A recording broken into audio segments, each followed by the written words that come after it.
Welcome friends. Today in this video I am going to discuss the two topics, that is the Coulomb's law and the force between the multiple charges. Let's start with the first topic, जो कि हमारा पहला topic है। क्या है? Coulomb's law. Coulomb's law actually क्या है कि आप मान लीजिए आपके पास दो चार्ज है। मान लीजिए ये दो क्या है, आपका चार्ज है। चार्ज हो गया, मान लीजिए एक का चार्ज है Q1 और एक का चार्ज है Q2। तो ये जब दो चार्ज होंगे तो क्या होता है, या तो इस दोनों के बीच में क्या होगा, इस दोनों के बीच में फोर्स लगेगा। तो उस फोर्स को मेजर जो है ना कूलम्स ने किया था। कूलम्स ने एक साइंटिस्ट है, उन्होंने बताया था कि ये जो फोर्स होगा इस दोनों के बीच का फोर्स, वो क्या होगा, इसका डायरेक्शन क्या होगा, नहीं होगा, ये सब चीज़ जो है ना उन्होंने बताया था। तो उनके उसी के लॉ को हम लोग क्या बोलते हैं, कूलम्स लॉ। तो कूलम्स लॉ क्या बोला है इन्होंने। कूलम्स लॉ स्टेट दैट, क्या इन्होंने स्टेट किया है ये मैं बता देता हूँ। It is the force between the Coulomb's law state that the force between the two charges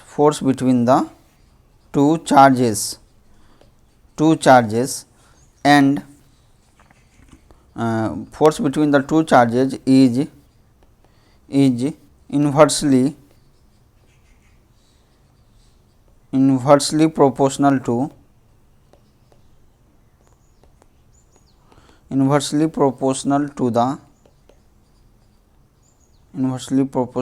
the square of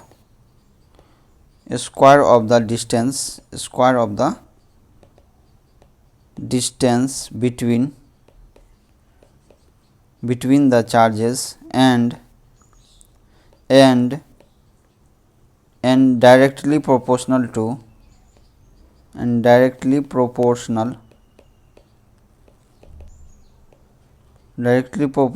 the product of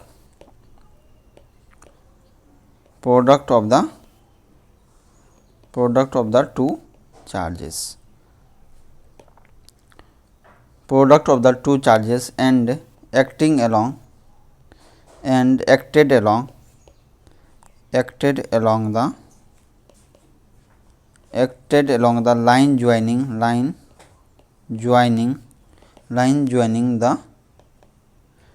the two charges। ठीक है, तो क्या हो गया, कूलम्स लॉ ने क्या स्टेट किया था, इन्होंने बताया था जो फोर्स लगेंगे इलेक्ट्रोस्टैटिक फोर्स, क्योंकि चार्ज क्या हमारा मोशन में नहीं है, इसलिए इसको क्या बोलेंगे, इलेक्ट्रोस्टैटिक। तो ये दो चार्ज है, तो इसके बीच का फोर्स जो होगा वो क्या होता है, directly proportional to product of the charges. ठीक है, प्रोडक्ट ऑफ द चार्जेस क्या हो जाएगा, ये Q1 into Q2 and inversely proportional means force is inversely proportional to, इसका मान लीजिए डिस्टेंस है इसमें r, तो inversely proportional to the square of the distances between them. तो इसलिए हम लोग ओवरऑल क्या लिख सकते हैं, F is directly proportional to Q1 Q2 by R square. अब यहाँ पर क्या करना है, क्योंकि ये प्रोपोर्शनल है तो इसको F इक्वल टू हम लोग क्या लिखेंगे, K into Q1 into Q2 by R square. K क्या है यहाँ पर, K हो गया आपको कांस्टेंट ऑफ प्रोपोर्शनलिटी। क्या है ये K हो गया कांस्टेंट ऑफ प्रोपोर्शनलिटी। ठीक है, K हो गया प्रोपोर्शनलिटी कांस्टेंट। अब K का वैल्यू कितना है, एक्सपेरिमेंटली K का वैल्यू कितना मिला है, K का वैल्यू होता है 8.98751787 इंटू 10⁻⁻9 यूनिट क्या है इसका, newton metre square and coulomb square inverse. ठीक है, तो ये हो गया K का वैल्यू। K क्या है, कांस्टेंट ऑफ प्रोपोर्शनलिटी। जब ये यहाँ पर प्रोपोर्शनल है तो उसको इक्वल करने के लिए हम लोग क्या करते हैं, एक कांस्टेंट ऑफ प्रोपोर्शनलिटी का यूज किए हैं और इसका वैल्यू एक्सपेरिमेंटली देखा गया है, इतना होता है। मीन्स K का वैल्यू अप्रोक्सीमेट कितना लिख सकते हैं हम लोग, 9 into 10⁻9 newton metre square coulomb inverse, इतना हम लोग लिख सकते हैं K का वैल्यू। और और ये जो k है आपका कांस्टेंट और प्रोपोर्शनली, इसको इसका वैल्यू क्या होता है 1/4 पाई इप्सिलॉन नॉट। क्या होता है ये 1/4 पाई इप्सिलॉन नॉट। अब ये क्या है, ये एक्चुअली के का वैल्यू तो फिक्स है, लेकिन इसका एक और वैल्यू होता है 1/4 pi epsilon naught. Epsilon naught क्या है आपका, इप्सिलॉन नॉट क्या है, ये epsilon not EPSILON epsilon naught. Epsilon not ये क्या है, इप्सिलॉन नॉट ये होता है परमिटिविटी ऑफ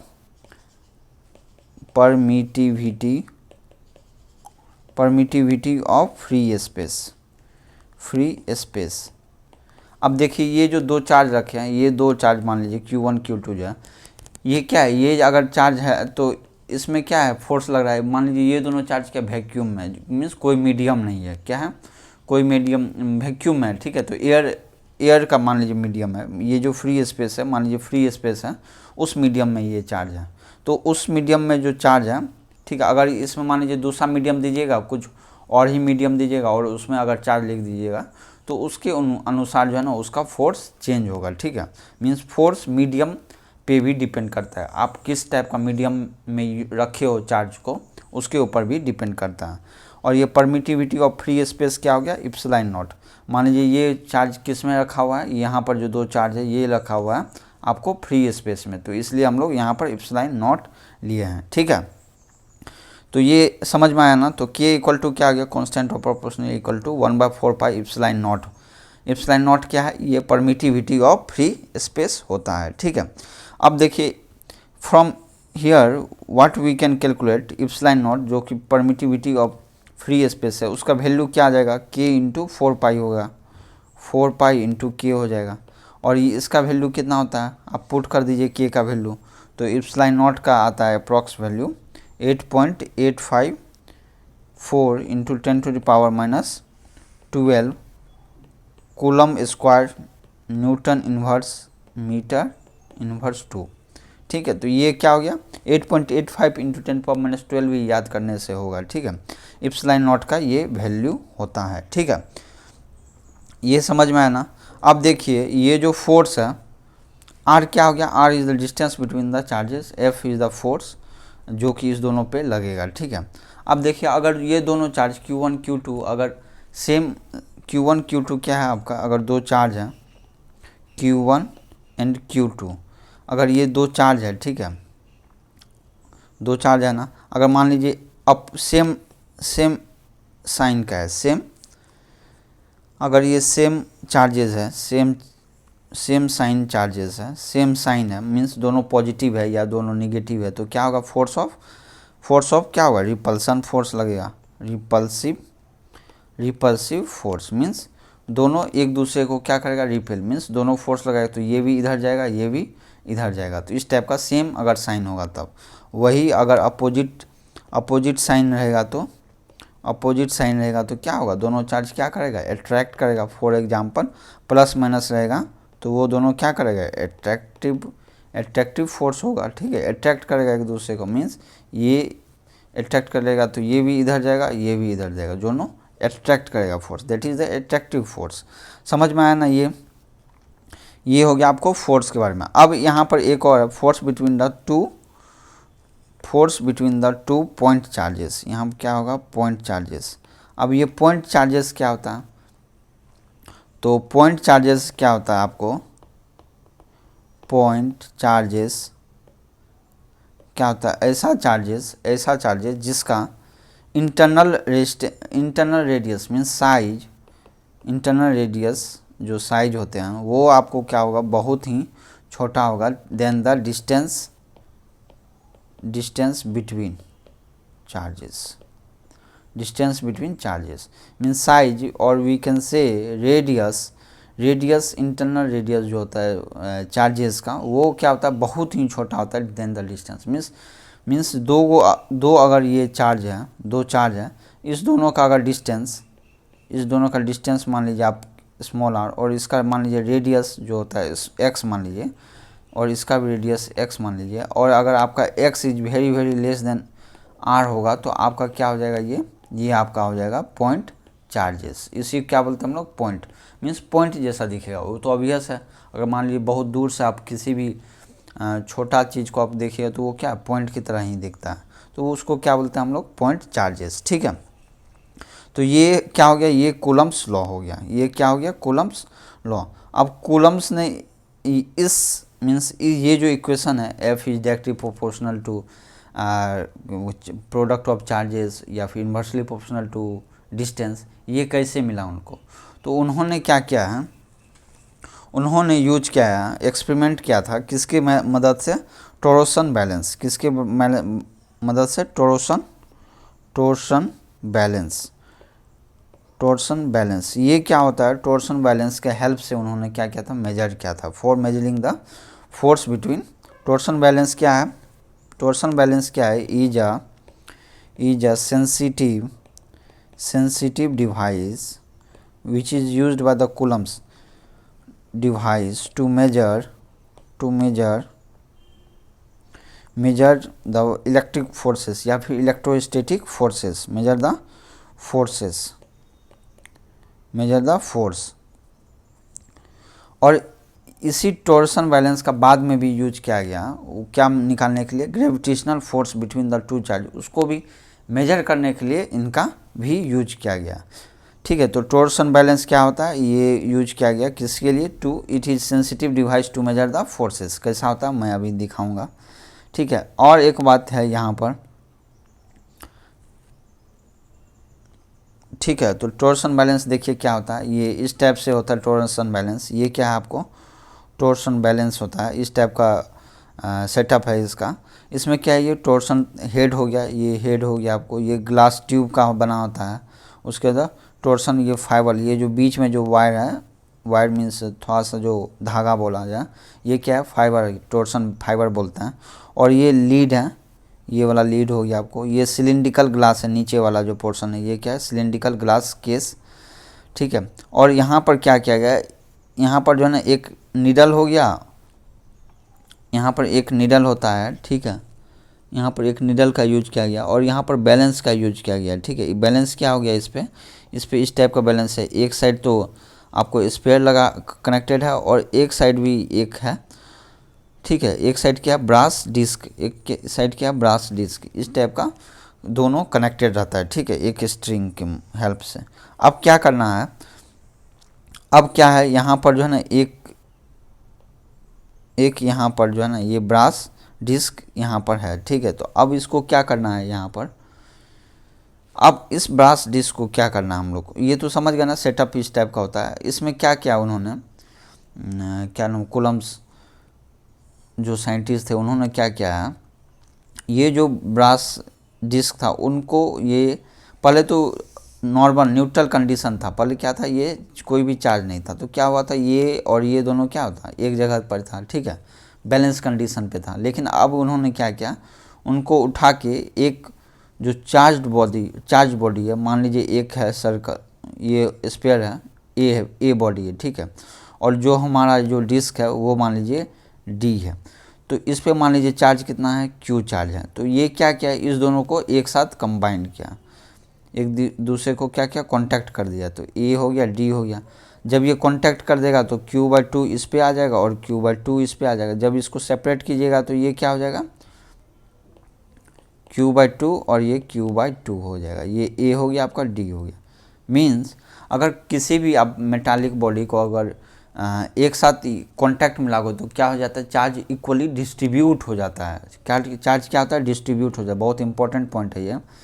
क्या हो जाता है, अगर कोई भी मेटालिक बॉडी को, दो मेटालिक बॉडी को एक साथ लागो तो क्या होगा, चार्ज डिस्ट्रीब्यूट हो जाएगा। अगर 3 रहेगा तो तीनों में डिस्ट्रीब्यूट हो जाएगा, 2 है तो 2 में क्या हो गया, डिस्ट्रीब्यूट हो गया।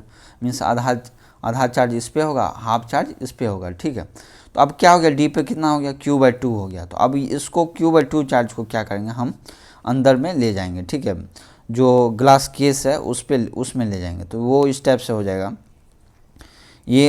ये क्या होता है, ये जो ग्लास केस है इस पे क्या होता है, एक स्केल लगा होता है। ठीक है, अब देखिए ये क्या है, अब देखिए ये क्या होगा, क्योंकि ये तो अब चार्ज हो गया, कितना चार्ज हो गया, Q/2 चार्ज पे, और इसका भी तो कुछ चार्ज होगा। ठीक है। तो अब इसके कारण क्या होगा, दोनों में क्या होगा, अगर मान लीजिए सेम चार्ज है तो मान लीजिए सेम चार्ज है तो ये क्या करेगा, रिपेल। जब ये रिपेल करेगा तो मान लीजिए इस पोजीशन पे आ जाएगा, ये पोजीशन हो जाएगा आपको, ठीक है। ये पोजीशन आ गया, मीन्स यहाँ पर हम लोग इसको देख के मीन्स स्केल को कुछ कैलिब्रेट किया जाएगा कि अगर इतना स्केल पे रीडिंग आ रहा है तो इसकी कॉरस्पॉन्डिंग इतना फोर्स होगा। इस टाइप से उन्होंने एक्सपेरिमेंट किया था। अब देखिए ये Q/2 हो गया। अब फिर उन्होंने क्या किया, इस ये जो क्या है, ये डिस्क जो है ब्रास डिस्क, इसको निकाल के इन्होंने फिर से क्या किया, फिर से जो Q/2 चार्ज था, Q/2 चार्ज हुआ और इसको फिर से न्यूट्रलाइज करके फिर से इसके संपर्क में लाया, न्यूट्रलाइज करके फिर से संपर्क में लाओगे तो ये क्या हो जाएगा, Q/4 हो जाएगा। Q/4 इस पे और इस पे भी Q/4। फिर से क्या हो गया, चार्ज डिक्रीज कर दिया। तो फिर इस पे इन्होंने नोट किया कि इसका जो है ना फोर्स जो है ना थोड़ा कम लगा। इस तरह से ही उन्होंने ये चार्ज को वेरी किया, चार्ज को ऐसे वेरी किया।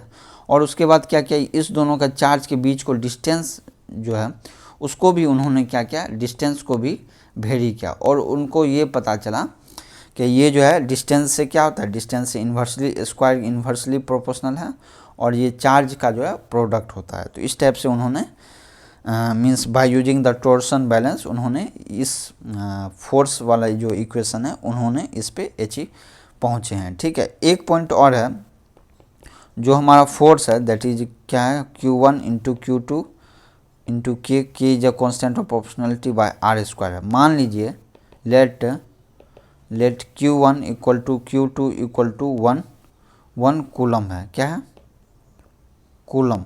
1 कूलम चार्ज आपने ले लिया, Q1 Q2 का चार्ज कितना ले लिया, 1 कूलम। और मान लीजिए रेडियस R जो है 1 मीटर ले लिए। रेडियस क्या है, रेडियस मीन्स डिस्टेंस है, रेडियस नहीं है ये distance between the two charges आपने क्या ले लिया, 1 मीटर। तो अगर इस टाइप का केस है तो आपका फोर्स कितना होगा, फोर्स क्या हो जाएगा, सिंपल है कि फोर्स इज इक्वल टू के, और के का वैल्यू तो अप्रॉक्स पता है कितना होता है, 9 इंटू 10⁻⁻⁹ +9, इतना न्यूटन हो जाएगा फोर्स। इतना क्या हो जाएगा, इतना न्यूटन फोर्स हो जाएगा। ये आप सोच रहे हो कितना बड़ा फोर्स है। मीन्स अगर आप 1 कूलम लोगे, 1 कूलम और 1 मीटर तो बहुत ही छोटा ही डिस्टेंस हुआ, ज़्यादा बड़ा डिस्टेंस नहीं हुआ। और ये क्या है, इन्वर्सली प्रोपोर्शनल टू R² है, ठीक है। 1 मीटर क्या होगा, थोड़ा सा तो 1 मीटर तो थोड़ा बड़ा ही हुआ, अप्रॉक्स सेंटीमीटर में तो है नहीं, मीटर में। मीन्स अगर आप डिस्टेंस कम करोगे तो फोर्स आपका क्या होगा, और बढ़ेगा, ठीक है ना। तो ये क्या हो गया, मीन्स अगर 1 कूलम आप चार्ज ले लो तो कितना फोर्स लगेगा, 9 10⁻⁻+9 न्यूटन, मीन्स बहुत ही ज़्यादा फोर्स है। So from this what we can say, therefore what we can say is that 1 coulomb is evidently too big unit to be used। इसलिए 1 कूलम क्या हो जाता है, बहुत ही बड़ा यूनिट हो जाता है। इन प्रैक्टिस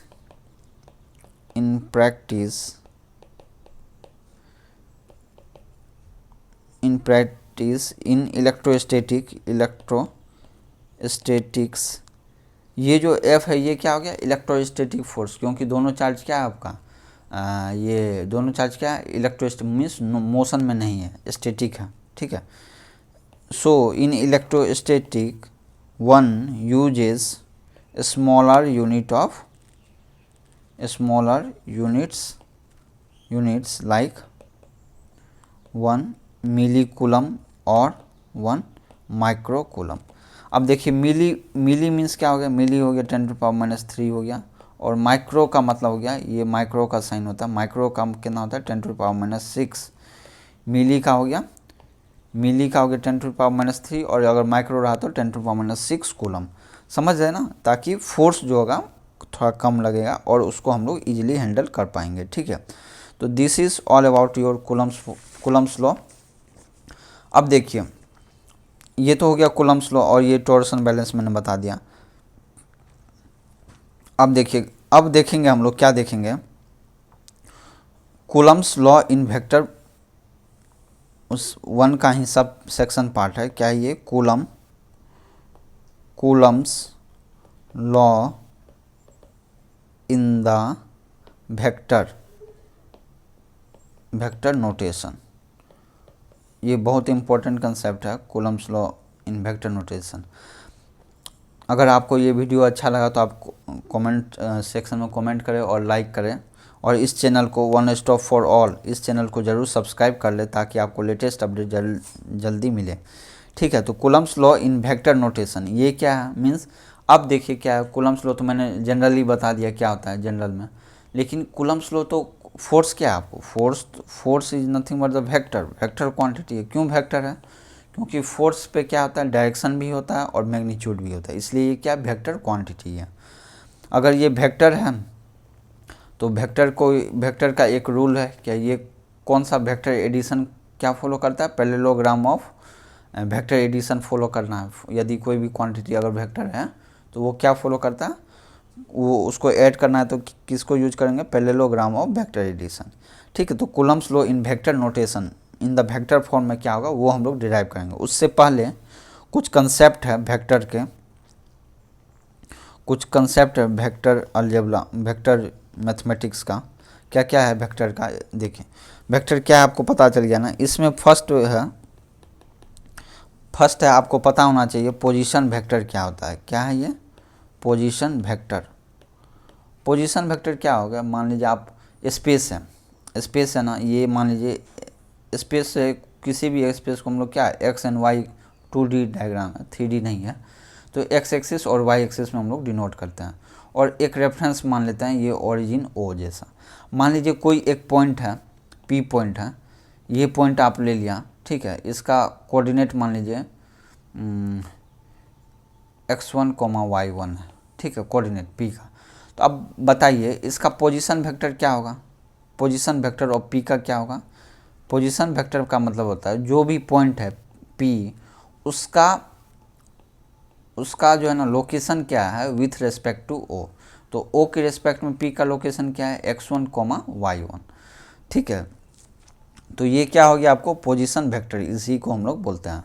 अगर पोजीशन वेक्टर इसको लिखेगा तो क्या हो जाएगा? ये OP vector, means position vector क्या हो जाएगा? OP vector. तो ये क्या हो गया? ओपी क्या हो गया? Position vector, means with respect to origin. आप कुछ और भी ओरिजिन ले सकते हो। पोजीशन वेक्टर को क्या लिख सकते हैं हम लोग? Therefore position vector which indicates the location. Position vector क्या करता है? Which indicates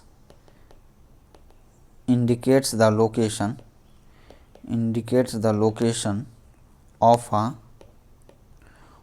a given point with respect to an arbitrary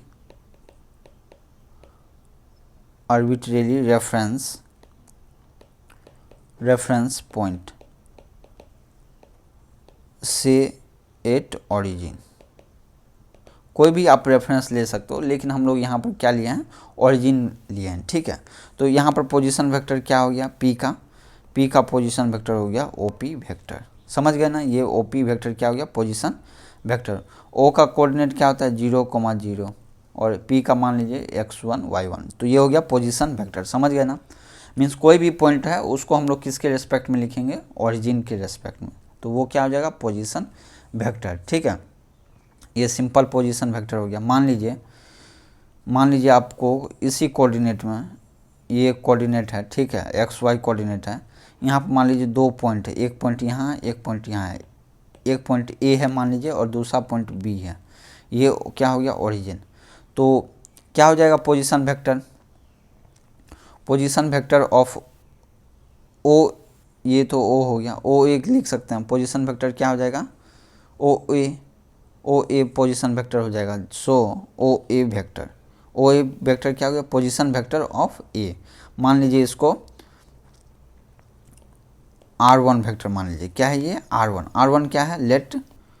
late O A और R A equal to position vector of A, position vector of ए।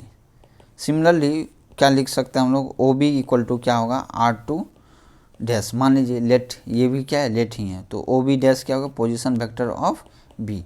ए और B का position vector ये हो गया, ठीक है। अब मान लीजिए ए बी आपको निकालना है। ए बी क्या है, A B is the position vector, means A और बी का डिस्टेंस क्या है, ए और बी का क्या है डिस्टेंस, ये अगर आपको निकालना है, ठीक है। ये आपको दिया हुआ है कितना है, ये हो गया आपको R1 और ये मान लीजिए आपको R2 है, ठीक है। इस टाइप का लोकेशन दिया हुआ है, R1 and R2, A and B point है। तो ए बी क्या हो जाएगा, आप बताइए आप, ए बी इक्वल टू हो जाएगा, ए बी लिखना है ना, तो ए बी इक्वल टू क्या हो जाएगा, मान लीजिए A B, A to B, A B क्या है, ए टू बी। मान लीजिए इसको हम लोग लिखते हैं R21। R21 का मतलब क्या हो गया, R21 का मतलब है 21 means leading to two, leading to two. मैं ज़्यादा कॉम्प्लेक्स नहीं करूँगा यहाँ पर। यहाँ पर क्या होगा, leading to two, two means B, B vector को मैंने क्या लिया है, टू मीन्स। और इसको क्या लिख सकते हैं, vector leading from, leading to two from one, means one से मीन्स ए से बी मीन्स इस टाइप का जो वेक्टर होगा उसको हम लोग क्या बोलते हैं, ये R21 वेक्टर, ठीक है। Vector leading to B. और इसको थोड़ा सा करेक्ट अगर कर दिया जाए तो इसको हम लोग क्या लिख सकते हैं, ए बी वेक्टर। और इसका वैल्यू कितना आ जाएगा बताइए, R21 क्या है, लीडिंग टू वेक्टर बी हो गया आपको फाइनल, मीन्स R2 हो गया आपको फाइनल। सो फाइनल क्या हो गया, leading to B means final हो गया बी। तो R2 माइनस R1 क्या हो गया आपको, लीडिंग टू बी मीन्स ये क्या हो गया, फाइनल लोकेशन हो जाएगा। Leading to B means B की ओर जा रहा है, तो बी हो गया फाइनल, इनिशियल पोजीशन ए था, तो ये क्या हो गया, वेक्टर लीडिंग टू फ्रॉम ए, क्या लिखेंगे, R2 माइनस R1। तो ये क्या हो गया, ए और बी का बीच का डिस्टेंस हो गया in term of position vector. तो ये हो गया अबाउट पोजीशन वेक्टर। समझ में आया ना पोजीशन वेक्टर क्या है, ठीक है। अब इसमें देखते हैं कुछ वेक्टर एडिशन भी इम्पोर्टेंट है, इसलिए हम लोग वेक्टर एडिशन भी देख लेंगे। सेकेंड पॉइंट है वेक्टर का ही, दैट इज वेक्टर एडिशन। ठीक है। वेक्टर एडिशन मीन्स क्या, दो अगर वेक्टर है तो उसको ऐड कैसे करेंगे। ये एडिंग जो हम लोग करते हैं वो करते हैं by the law of parallelogram,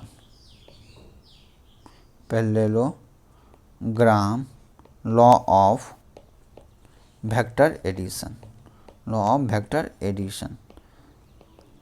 parallelogram of the law of vector addition. ये क्या होता है, ये इन्होंने क्या बताया, ठीक है, ये मान लीजिए ये है, तो इन्होंने क्या बताया,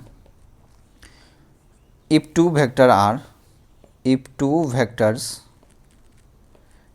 vectors are considered to be the adjacent side of a parallelogram, then the resultant of क्या है, two vectors is given by the vector that is a diagonal passing through, diagonal क्या कर रहा है, passing through the point of contact of two vectors, समझ में आया ना क्या बोला है? इसलिए ये मान लीजिए एक पॉइंट है, ठीक है, एक पॉइंट इधर में ए है, ठीक है, एक पॉइंट इधर मान लीजिए बी है, यहाँ पर बी है, यहाँ पर ए है, ठीक है, इस टाइप से, ठीक है। एक वेक्टर इधर हो गया, ए वेक्टर बी वेक्टर, ठीक है, ये ओरिजिन हो गया, ठीक है। ए बी वेक्टर मान लीजिए इस टाइप से है। आपको क्या निकालना है? आपको निकालना है इसमें रिजल्टेंट क्या होगा, क्या निकालना है इसमें? रिजल्टेंट। मान लीजिए दो वेक्टर है O A and O B, दो वेक्टर, इसका आपको रिजल्टेंट निकालना है कि नेट फोर्स क्या होगा। Net force means net resultant क्या होगा। तो क्या बोला इन्होंने, इसको आपको एज्यूम करना है एक पैरेललोग्राम। कैसे करना है? इसके पैरेलल में एक इस साइड बनाइए आपको, और इसके पैरेलल में ऊपर से बनाइए इस टाइप से। अब देखिए दोनों कहाँ टच हो रहा है, जहाँ इस पॉइंट पर टच कर रहा है तो इसके बीच से मीन्स जहाँ पर टचिंग पॉइंट है दोनों का, वहाँ से एक लाइन जाएगा जो कि आपको रिजल्टेंट आएगा। ये क्या हो जाएगा? रिजल्टेंट। मान लीजिए सी हो गया तो ओ सी आपका क्या हो गया? रिजल्टेंट हो गया। ओ सी क्या हो गया आपको? ओ C vector is the resultant.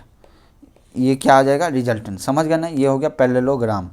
Means एक पैरेललोग्राम बना के हम लोग इजीली कैलकुलेट कर सकते हैं रिजल्टेंट क्या होगा। मीन्स दो है ए ओ ए एंड ओ बी, ये आपको दो फोर्स पता है, दो वेक्टर पता है, तो उसका रिजल्टेंट क्या होगा? इधर में होगा। मान लीजिए एक फोर्स इधर लग रहा है, एक फोर्स इधर, तो नेट फोर्स किधर लगेगा? इसके मिड में, दैट इज ओ सी के टुवार्ड्स में, ठीक है। तो ओ सी का वैल्यू क्या होगा? ओ सी का जो वैल्यू होता है वो होता है ओ सी, ये मॉडुलस है magnitude, O C equal to क्या हो जाता है?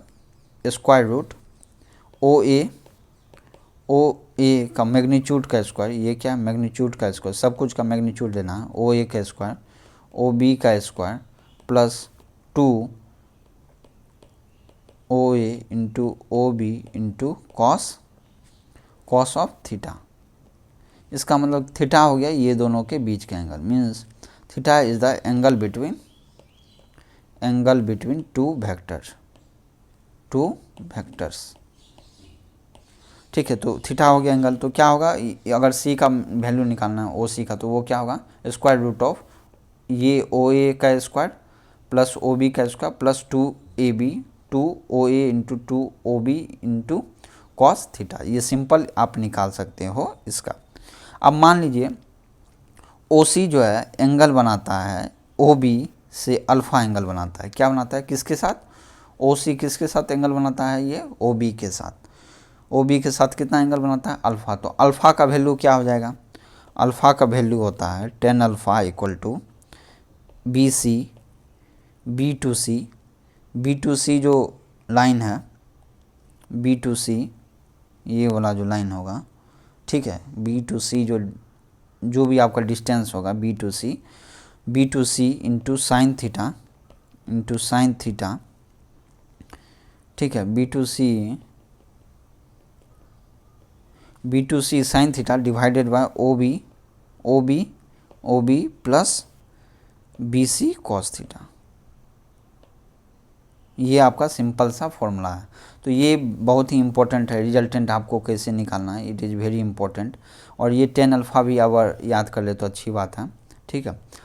तो टेन अल्फ़ा मीन्स अल्फ़ा क्या होगा? मीन्स डायरेक्शन बोल सकते हैं क्या? जैसे ओ सी आपको जो भी हो, मान लीजिए अल्फ़ा का 45 डिग्री है तो O C 45 degree from the O B vector के साथ 45 डिग्री बनाता है।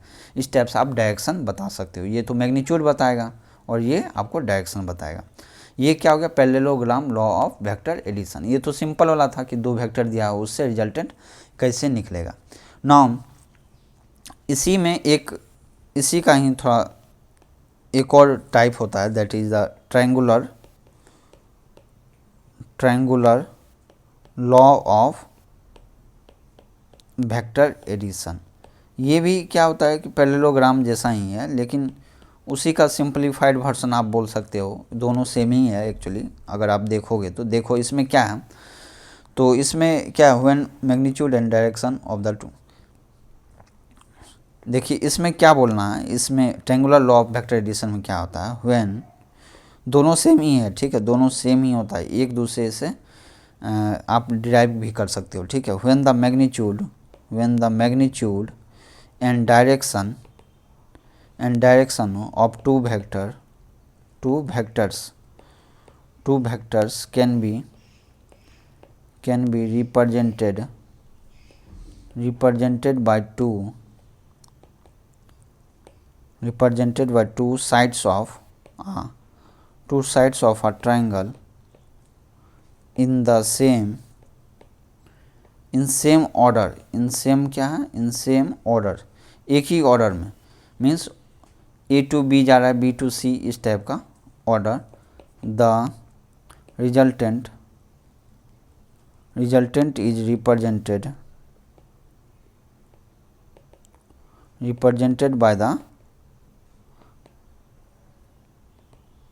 represented by the third side of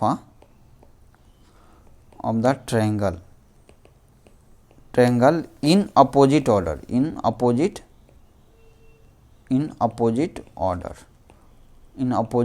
इसका मतलब क्या हो गया, मान लीजिए ये ट्रायंगुलर लॉ देख रहे हैं, मान लीजिए दो वेक्टर है, ये मान लीजिए ये ओरिजिन है, ठीक है, यहाँ से एक वेक्टर गया, ओ से ए गया, ठीक है, और यहाँ से एक वेक्टर ऊपर गया, ठीक है, मान लीजिए ये बी वेक्टर हो गया, ए से बी एक वेक्टर गया, तो इसका रिजल्टेंट क्या होगा, इसका रिजल्टेंट ये वाला होगा, ठीक है, ये क्या हो जाएगा, आपको रिजल्टेंट हो जाएगा.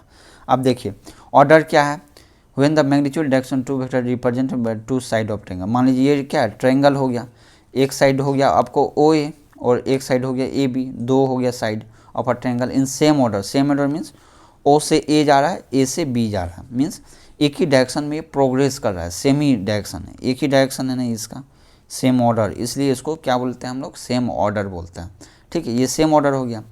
The resultant represented by the third side, ये जो थर्ड साइड क्या होगा, इस साइड में होगा जो दोनों को मिलाता है, ये आपको थर्ड साइड हो गया, लेकिन इसका जो रिजल्टेंट का जो डायरेक्शन होगा वो क्या होगा, अपोजिट ऑर्डर, मीन्स अगर मान लीजिए इसका क्या होगा, इस टाइप से फ्लो हो रहा है, डायरेक्शन है इस टाइप से, लेकिन इसका डायरेक्शन क्या है, इस साइड से, मीन्स ये और ये दोनों क्या हो रहा है, अपोज हो रहा है ना, इसलिए ये अपोजिट बोला गया है. तो ये जो है आपको क्या हो जाएगा, ये ओ ए हो गया, एक वेक्टर दिया हुआ है, और ए बी दो वेक्टर दिया है, तो इसका रिजल्टेंट क्या हो जाएगा आपको, ओ बी वेक्टर, ये क्या हो गया, रिजल्टेंट वेक्टर, ये क्या हो गया, रिजल्टेंट वेक्टर, ठीक है. ओ बी का वैल्यू क्या होगा, ओ बी का तो सेम वैल्यू होगा जो आपने उस मेथड में आपने निकाला था, ओ बी इक्वल टू क्या हो जाएगा, जो पैरेललोग्राम में जो निकाला था, क्या हो जाएगा, ओ ए स्क्वायर, ये मैग्नीट्यूड का स्क्वायर है, ठीक है, O A square plus A B का square second magnitude plus 2 into O A into A B into cos of theta, क्या है, angle between the two vector, O A and A B के बीच का angle क्या है आपको, theta. तो ए बी और ओ बी के एंगल का मान लीजिए इस टाइप से ये एंगल है,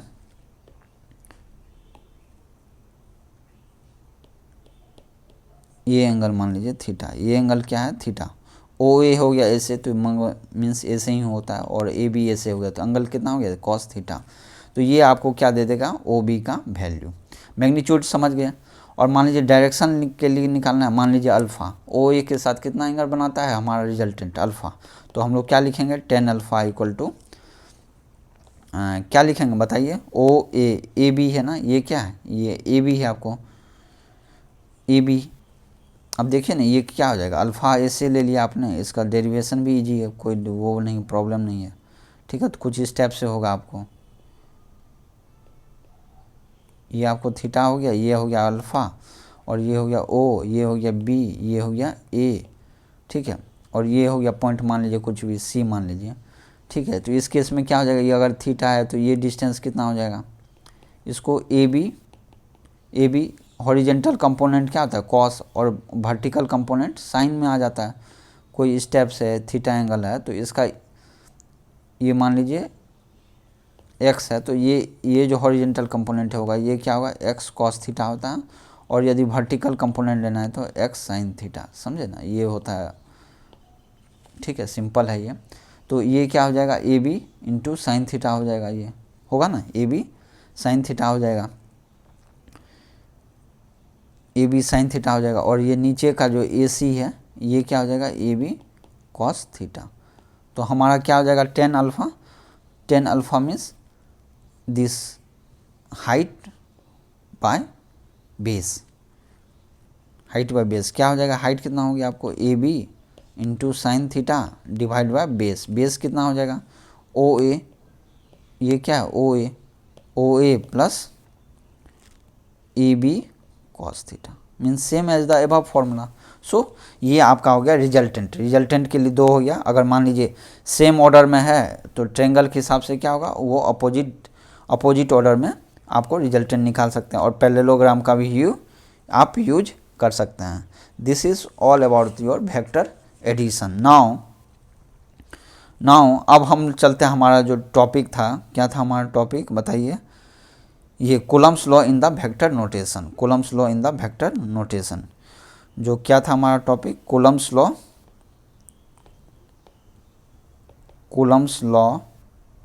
इन वेक्टर नोटेशन,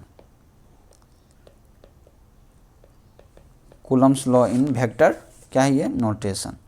कूलम्स लॉ को हम लोग अब डिराइव करेंगे इन वेक्टर नोटेशन। क्या होता है इसमें, देखिए पोजीशन, मान लीजिए पहले तो आपको ये चार्ज है, इससे मान लीजिए Q1 एंड Q2 चार्ज है, Q1 है और ये Q2 दो चार्ज हो गया, ठीक है, और ये मान लीजिए ओरिजिन O है, ठीक है। तो मैंने क्या बोला था, ये दो चार्जेस हैं Q1 Q2, तो इस पर क्या होगा, ये मान लीजिए पॉइंट A है, ये पॉइंट B है, ठीक है। तो इस पर पोजीशन वेक्टर ये होगा एक, मान लीजिए ये हो गया पोजीशन वेक्टर R1 वेक्टर, और इसका मान लीजिए पोजीशन वेक्टर कितना है, ये R2 वेक्टर, ठीक है। और ये AB जो हो गया AB, और ये जो FAB हो गया, मान लीजिए फोर्स जो है दोनों पे लगेगा, Q1 पे भी और Q2 पे भी।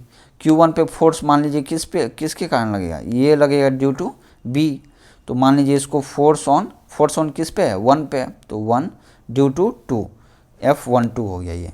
और इधर में क्या होगा फोर्स, ये इस साइड होगा, तो इस पे ये फोर्स क्या हो जाएगा, force on 2 due to 1, F21, तो ये फोर्स इस पे लगेगा और ये फोर्स इस पे लगेगा, ठीक है। मान लीजिए, क्योंकि यहाँ पर एज्यूम कीजिए कि दोनों सेम चार्ज है ताकि रिपल्सन फोर्स है, इसका आप बाद में भी एज्यूम कर सकते हो। सिंपली क्या है, ये Q1 Q2 क्या हो रहा है, एक दूसरे पे फोर्स लग रहा है। मैंने ये अपने इजी कैलकुलेशन के लिए मैंने इसको डिनोट किया है इस डायरेक्शन में, आप दूसरा भी डायरेक्शन यूज कर सकते, कोई इश्यू नहीं है, ठीक है। Q1 Q2 हो गया।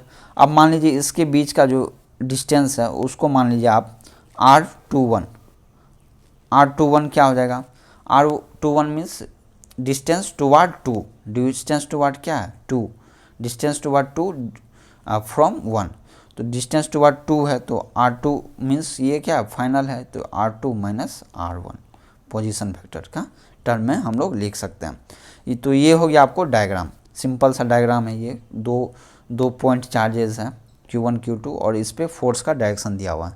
तो अब हम लोग क्या लिखेंगे, फोर्स,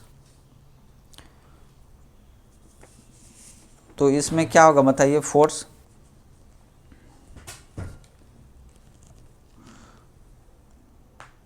ठीक है, तो ये हो गया फोर्स। अब एक चीज़ और यहाँ पर है इम्पोर्टेंट पॉइंट, क्या है इम्पोर्टेंट पॉइंट, ये है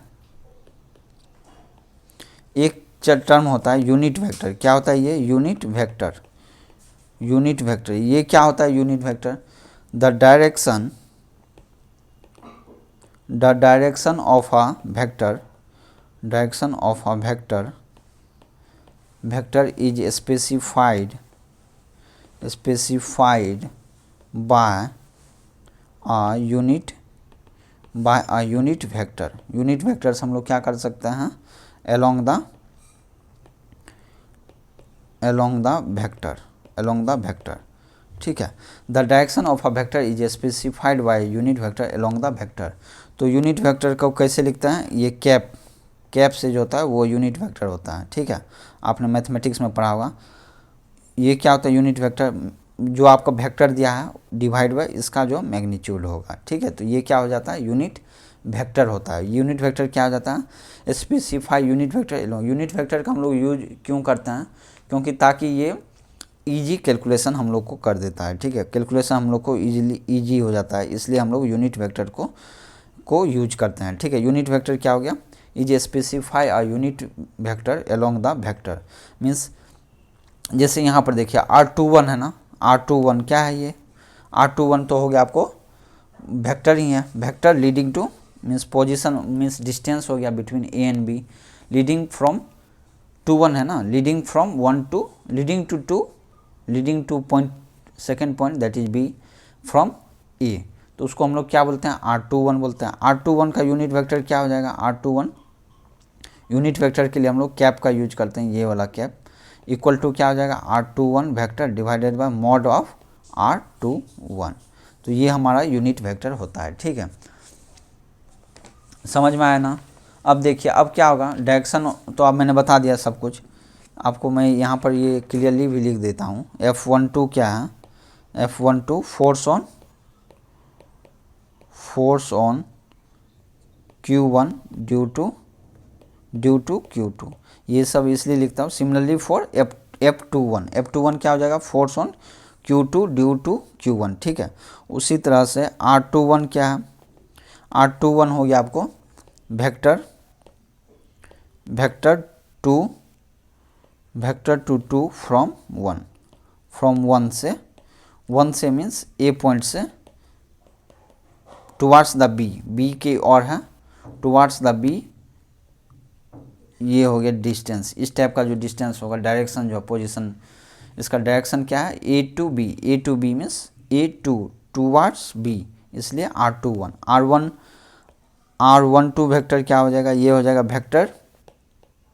vector to A from B, और बी क्या आपका 2 R12, ठीक है। ये हो गया बेसिक, इसके बारे में हो गया कैसे आपको ये लिखना है, फोर्स कैसे लिखना है ये, ठीक है। अब ये तो हो गया, अब हम लोग क्या करेंगे, अब कूलम्स लॉ इन वेक्टर में क्या होता है, ये जो फोर्स होगा, फोर्स F12 फोर्स जो होगा, फोर्स ऑन 1 ड्यू टू 2 क्या लिखेंगे हम लोग, कांस्टेंट के लिखते हैं। उसके चार्जेस जो होती है Q1 into Q2 divided by distance जो लिखेंगे हम लोग, इस पे डिस्टेंस क्या लिखेंगे, डिस्टेंस इस पे टुवार्ड्स द ए का लिखेंगे, मीन्स बी टू ए जो डिस्टेंस होगा वही डिस्टेंस लिखेंगे हम लोग, मीन्स डिस्टेंस वेक्टर क्या होगा, R distance towards A from B, तो R12 का स्क्वायर हो जाएगा, डिस्टेंस का स्क्वायर होता है।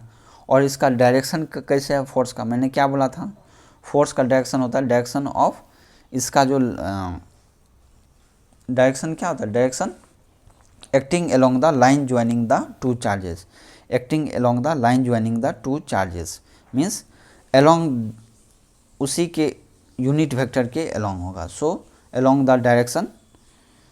Direction of the unit vector. So direction किधर होगा, डायरेक्शन के लिए हम लोग क्या करेंगे, R12 लिखेंगे और इसका ये यूनिट वेक्टर ले लें, यूनिट वेक्टर, ठीक है, यूनिट वेक्टर ये हो गया, ठीक है। अच्छा, यूनिट वेक्टर का मैग्नीट्यूड कितना होता है, इट्स मैग्नीट्यूड कितना होता है यूनिट वेक्टर का, 1, याद रखिएगा। मैग्नीट्यूड कितना होता है यूनिट वेक्टर का, यूनिट है उसका मैग्नीट्यूड भी 1 होगा। तो F12 अगर लिखोगे तो इसको अगर मॉड कर दोगे, मॉड मीन्स मैग्नीट्यूड शिफ्ट निकालोगे, तो R का वैल्यू क्या हो जाएगा, 1, मीन्स जितना इसका आएगा K into Q1 by Q2 by R12 square का जो भी आएगा वही आपका मैग्नीट्यूड होगा। लेकिन डायरेक्शन के लिए आपने यहाँ पर यूनिट वेक्टर का यूज करना पड़ेगा। सो ये क्या, force in the direction of unit vector. So क्या हो गया, ये force, electrostatic force in the direction of unit vector, समझ गए ना। F12 हो गया। सिमिलरली क्या लिख सकते हैं हम लोग, F21 भी लिखेंगे, क्या होगा, K Q1 into Q2 charge हो गया डिवाइड बाय डिस्टेंस। ये देखिए फोर्स ऑन 2 है, मीन्स डिस्टेंस कौन सा लेंगे हम लोग, टुवार्ड्स 1 ड्यू टू 1 का स्क्वायर इंटू यूनिट वेक्टर क्या होगा, R21 का कैप। ये हमारा हो गया सेकेंड फोर्स F21, समझ गए ना। ये हो गया यूनिट वेक्टर का यूज हम लोग किस लिए कर रहे हैं, डायरेक्शन शो करने के लिए हो गया, ठीक है, जिसका मैग्नीट्यूड क्या होता है 1 हो गया। R12 और 21 क्या है ये मैंने बता दिया, ठीक है। ये हो गया, आपको सिंपल हो गया ये वेक्टर नोटेशन में कैसे लिखना है, ठीक है। यहाँ पर एक इम्पोर्टेंट पॉइंट है, अब मान लीजिए आर कैप को हम लोग कैसे लिख सकते हैं वेक्टर के फॉर्म में, वेक्टर बाय मैग्नीट्यूड, और नीचे में तो मैग्नीट्यूड 2 दिया हुआ है, तो ये क्या हो जाएगा F12 वेक्टर को हम लोग क्या लिख सकते हैं फिर से K into Q1 Q2 by R12 का मैग्नीट्यूड का स्क्वायर तो है ही। आर कैप को क्या लिख सकते हैं R12 vector divided by magnitude of R12। तो यहाँ से हम लोग क्या निकल जाएगा F12 vector equal to K into Q1 into Q2 by modulus of R12 का क्यूब इंटू R12 वेक्टर। ये क्या हो गया इन टर्म्स ऑफ वेक्टर के टर्म में। लेकिन अगर मान लीजिए बहुत बार यदि मल्टीप्लाई करना है या डिवीजन करना है तो क्या होगा, वेक्टर को मल्टीप्लाई और डिवीजन करना थोड़ा टफ हो जाएगा, ठीक है। लेकिन अगर यूनिट वेक्टर दिया होगा तो अब सिंपल है, उसको कुछ नहीं होता है, ईजी होता है वो कैलकुलेट करने में, डायरेक्शन ही तो वो इंडिकेट करता है, ठीक है। F12 को हम लोग इस फॉर्म में भी लिख सकते हैं जो कि इम्पोर्टेंट है, बहुत सारा न्यूमेरिकल इसी से सॉल्व होते हैं। और सिमिलरली F21 वेक्टर को हम लोग क्या लिख सकते हैं K into Q1 into Q2 by R, यहाँ पर क्या हो जाएगा 21 means distance to from A का क्यूब इंटू वेक्टर जो होगा हमारा क्या होगा R21 वेक्टर। तो ये हमारा हो गया फोर्स, इलेक्ट्रोस्टैटिक फोर्स का इन वेक्टर फॉर्म। फोर्स का यूनिट क्या होता है आपको पता है ना, कूलम। चार्ज का यूनिट, फोर्स का यूनिट क्या होता है न्यूटन, डिस्टेंस का यूनिट SI यूनिट बोलना मीटर, और चार्ज का यूनिट कूलम। समझ गया ना, ये हो गया वेक्टर। अब देखिए K का वैल्यू मैंने तो क्या बोला, K इक्वल टू क्या होता है 1/4 पाई एप्सिलॉन नॉट होता है। ये होता है किस मीडियम के लिए है, ये हो गया फ्री स्पेस या फिर वैक्यूम बोलते हैं या फिर फ्री स्पेस। ये हो गया फ्री स्पेस के लिए, इस टाइप से हम लोग एप्सिलॉन नॉट का यूज करते हैं। और ये K का वैल्यू जो 9, K का वैल्यू कितना था 9 × 10⁹ ये क्या होता है किसके लिए, फ्री स्पेस या वैक्यूम के लिए। लेकिन अगर मान लीजिए वो दोनों चार्ज को हम लोग अगर किसी मीडियम में रख देंगे, इन अ मीडियम, कोई एक मीडियम में रख देंगे, किसी एक मीडियम में रखेंगे तो क्या होगा, वो फोर्स क्या होगा चेंज होगा, रिड्यूस हो जाएगा। क्योंकि जब आप मीडियम में रख दोगे तो वो क्या हो जाता है रिड्यूस हो जाता है। क्यों होता है ऐसा, फोर्स क्या हो जाता है रिड्यूस, क्योंकि because charges are induce in the molecules of the intervening medium।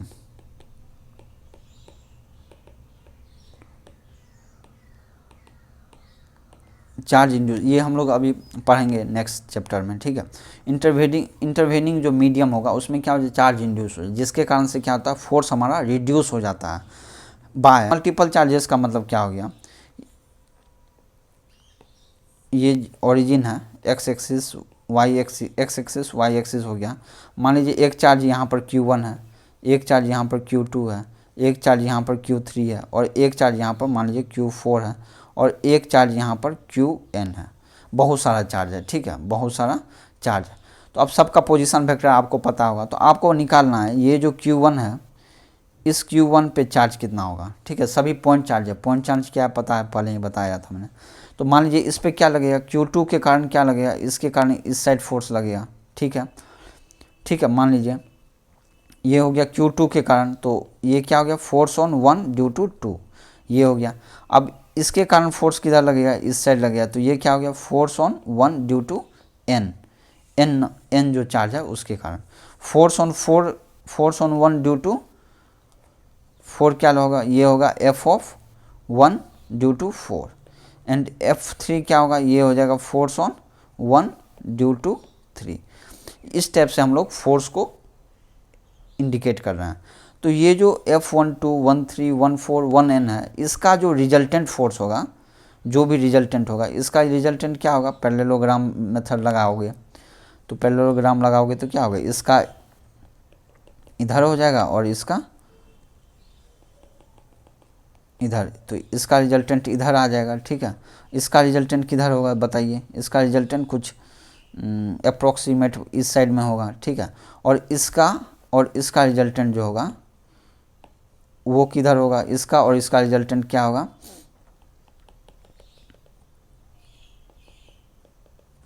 इसका रिजल्टेंट इधर में होगा। तो ये हो गया आपको नेट फोर्स F1, ये क्या हो गया, नेट फोर्स।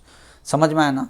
मीन्स एक, मान लीजिए बहुत सारा चार्ज है, तो एक जो चार्ज होगा उस पर जो फोर्स लगेगा वो क्या होगा, बहुत सभी चार्ज के कारण लगेगा, और उसका कारण क्या होगा, रिजल्टेंट फोर्स F1। सबके इंडिविजुअल फोर्स हो गया, ये सब हो गया F12, 13, 14, 1n, लेकिन इस सब को अगर ऐड कर दोगे वेक्टर एडिशन तो आपको क्या निकल जाएगा, F1। ऐसा होता है, ठीक है। तो इसलिए क्या हो गया, अगर आपको मल्टीपल चार्ज दिया गया है तो आपको क्या यूज करना है, आपको सुपरपोजिशन थ्योरम यूज करना है। सुपरपोजिशन क्या है, सुपरपोजिशन POSITIS, सुपरपोजिशन प्रिंसिपल को यूज करना है। Principle we need to use, superposition principle को क्या करना है, हम लोग को यूज करना। तो सुपरपोजिशन प्रिंसिपल जो है उस क्या है, ये आपको जानना पड़ेगा। फोर्स ऑन, क्या है ये, force on any charge due to a number of मीन्स बहुत सारा, नंबर ऑफ अदर चार्जेस, बहुत सारा जब चार्जेस होगा, अदर चार्जेस इज द क्या होगा, वेक्टर सम ही होगा, is the vector sum of all the forces on that charge, जिस पे आप निकाल रहे हो। जैसे यहाँ पर क्या था एग्जाम्पल में Q1 पे, that charge due to the other charges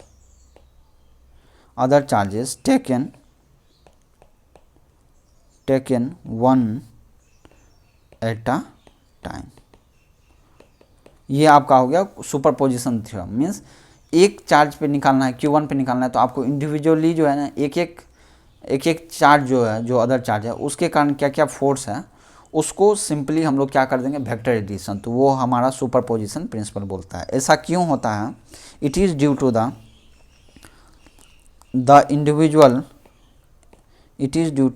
individual forces are unaffected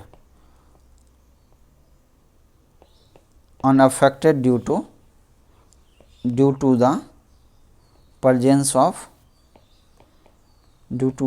of other charges। ठीक है, ये ध्यान में रखना है, नहीं तो बाद में आपको कन्फ्यूजन हो जाएगा, ठीक है। तो ये क्या हो गया, इंडिविजुअल फोर्सेस आर, जो भी इंडिविजुअल फोर्स है वो क्या होता है, वो अनएफेक्टेड रहता है, प्रेजेंस ऑफ अदर चार्जेस।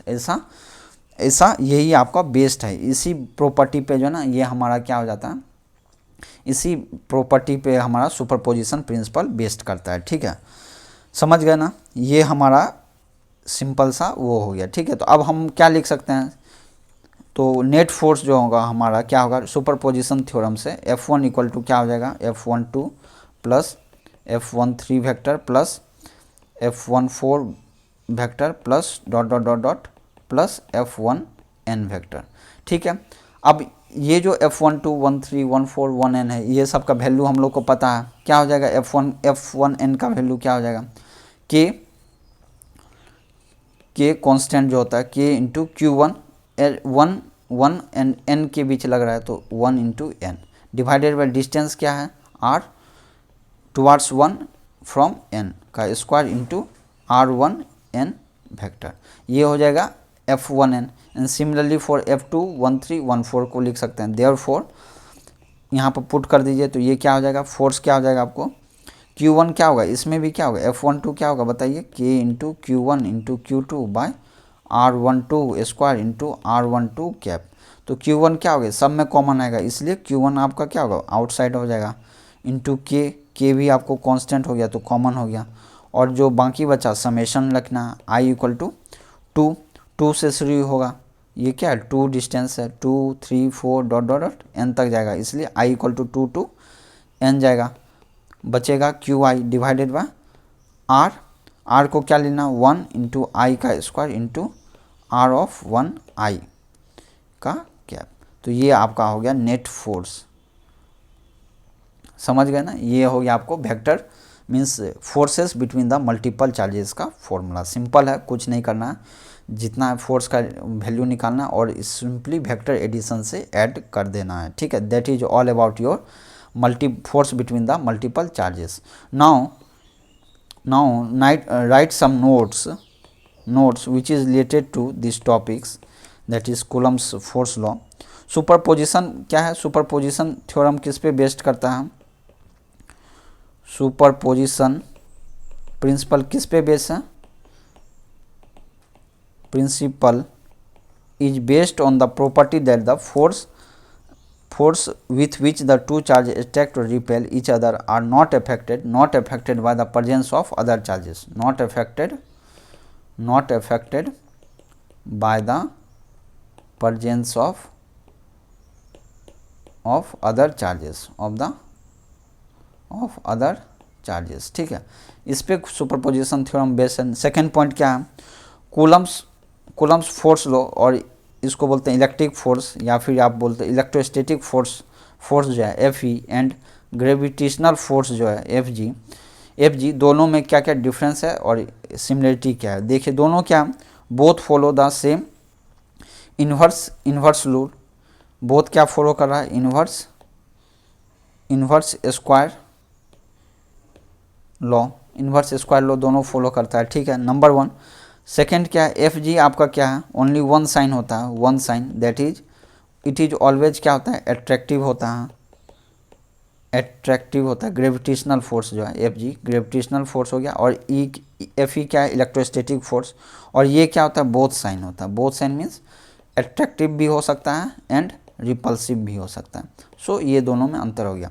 अब देखिए अगर एफ ई क्या अट्रैक्टिव है, रिपल्सिव है, इसका मतलब क्या हो गया, अगर कोई चार्ज है, अगर यहाँ पर कोई चार्ज है, अगर मान लीजिए इसमें एक फोर्स इधर लग रहा है, ठीक है, एक फोर्स इधर लग रहा है, तो नेट फोर्स इस पर क्या होगा, 0 हो जाएगा। मीन्स ये क्या हो सकता है, कैंसल आउट भी हो सकता है। सो अगर ये कैंसल आउट हो जाएगा तो क्या हो जाएगा, देयरफॉर अगर बोथ चार्ज है तो क्या होता है, allowing cancel possibility of, possible है क्या, हो भी सकता है नहीं भी हो सकता है, पॉसिबिलिटी ऑफ कैंसिलेशन ऑफ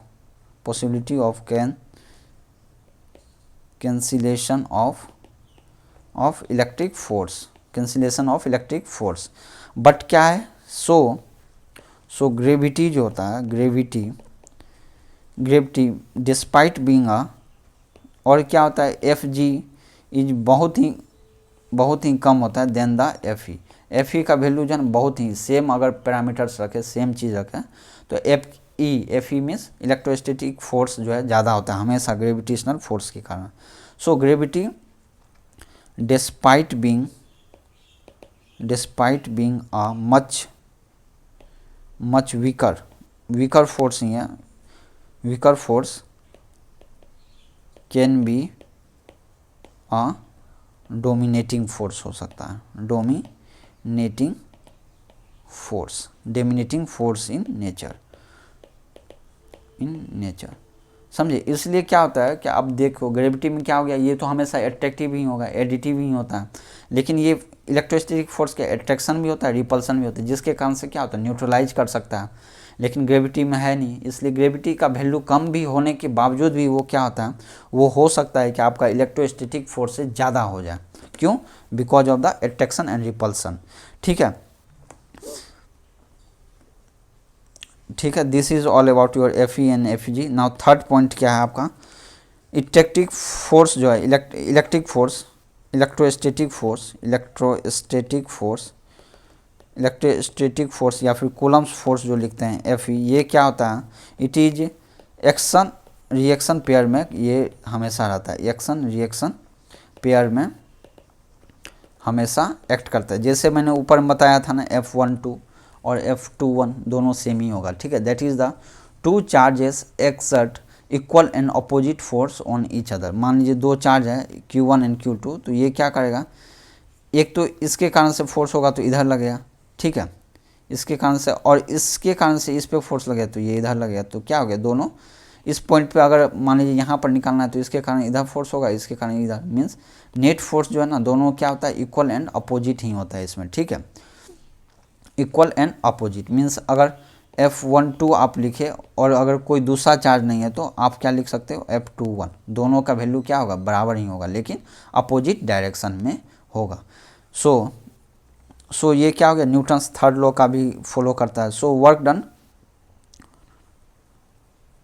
समझ गए ना, तो ये क्या हो गया, ये क्या हो गया, एक्शन रिएक्शन पेयर में काम करता है, जैसे न्यूटन्स थर्ड लॉ है, ठीक है।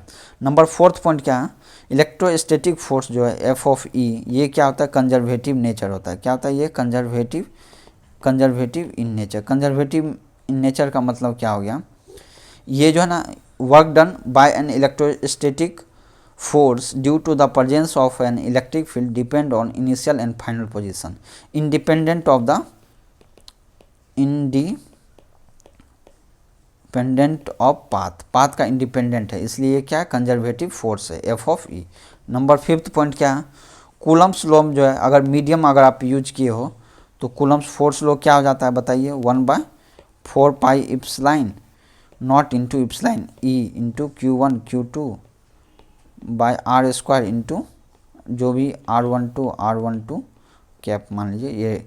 तो ये क्या हो जाता है, अगर आप दूसरा मीडियम कर रहे हो यूज़ तो इलेक्ट्रोस्टैटिक फोर्स चेंज हो जाएगा, ठीक है, और उसका EM टाइम्स जो है ना रिड्यूस हो जाता है, ठीक है। तो ये हो गया F of E in medium में क्या हो जाता है, चेंज हो जाता है, ठीक है। 5th पॉइंट हुआ। 6th पॉइंट क्या है, आपको जो है ना लेमीज फॉर्मूला, लेमीज थ्योरम्स जो होता है वो बहुत इंपॉर्टेंट थ्योरम है इन वेक्टर कैलकुलेशन के लिए, और इस यहाँ पर भी, क्योंकि अगर मान लीजिए थ्री फोर्सेस है, क्या है, कंकरेंट फोर्सेस मतलब क्या है, सेम टाइम पे अगर हो रहा है, तीनों कंकरेंट फोर्सेस है, 3 फोर्सेस, F1 हो गया, F3 हो गया एंड F2 हो गया, ठीक है। इसके बीच का एंगल अल्फा हो गया, इसके बीच का एंगल गामा हो गया, इसके बीच का एंगल बीटा हो गया। तो क्या होगा, अगर कंकरेंट है, तीनों फोर्स क्या कंकरेंट है एंड इन इक्विलिब्रियम का मतलब क्या हो गया, summation of forces that is F1 plus F2 plus F3 equal to क्या है, 0 है। नेट फोर्स क्या है, 0। तो देन हम लोग क्या लिख सकते हैं, F1 by sine of opposite angle क्या है, F1 का opposite beta, sine beta equal to F2 by F2 का अपोजिट क्या है, sine of gamma equal to F3 by sine of F3 का अपोजिट क्या है, अल्फा। तो ये हो गया लेमिस थ्योरम, बहुत इंपॉर्टेंट है ये सब, जो न्यूमेरिकल सॉल्व करते समय इजीली आप सॉल्व कर सकते हो, ठीक है। अगर मान लीजिए आपको दो चार्जेस है Q1 एंड Q2, इसका पोजीशन वेक्टर दिया हुआ है, क्या दिया है, पोजीशन वेक्टर क्या है, R1 एंड R2 रेस्पेक्टिवली, ठीक है। Then force on 1 due to 2 will be equal to 1/4 pi epsilon. यहाँ पर इप्सिलॉन नॉट मैं नहीं लिख रहा हूँ क्योंकि हो सकता है ये मीडियम हो, इसलिए इप्सिलॉन R लिखा हूँ, epsilon R into Q1 into Q2 divided by distance. अब डिस्टेंस क्या होगा यहाँ पर बताइए, पोजीशन वेक्टर का क्या होगा, डिफरेंस ही होगा। सो F12 को हम लोग क्या लिख सकते हैं बताइए, F12 can be written as F12 R12 आप लिखोगे, यहाँ पर क्या होगा, R12 जो कि मैंने भी पहले भी बताया, R12 को R1 माइनस R2 का पोजीशन वेक्टर का difference. So it will be R1 minus R2 का डिफरेंस का cube into R1 vector minus R2 vector.